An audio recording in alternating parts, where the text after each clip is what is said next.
this is what happens when you are in a loser neighborhood or an average neighborhood. So basically, I was working over there, installing a light, another light like you see here, but over there. And then suddenly the cop appeared, as you can see here, and is for the neighbor that, I don't know, they have some issue in the other side. I don't care. I don't ask or anything like that. So I was working, in the pole that you're not going to see. Maybe I can take a picture maybe tomorrow. So, and all the neighbors, start talking to me. Hey, did you call the police? Something is going on?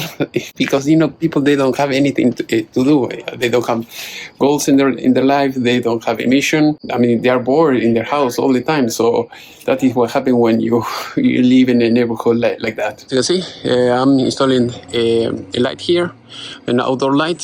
This is the post that I've been working a few days ago. As you can see, that is the police over there. They went to the neighbors across the street. And that is what happened when, and the neighbor over there, they start talking to me and everything instead of leaving me alone, just working on my projects. That is what happened when people that has nothing to do in their life. See, mission accomplished. I have my light.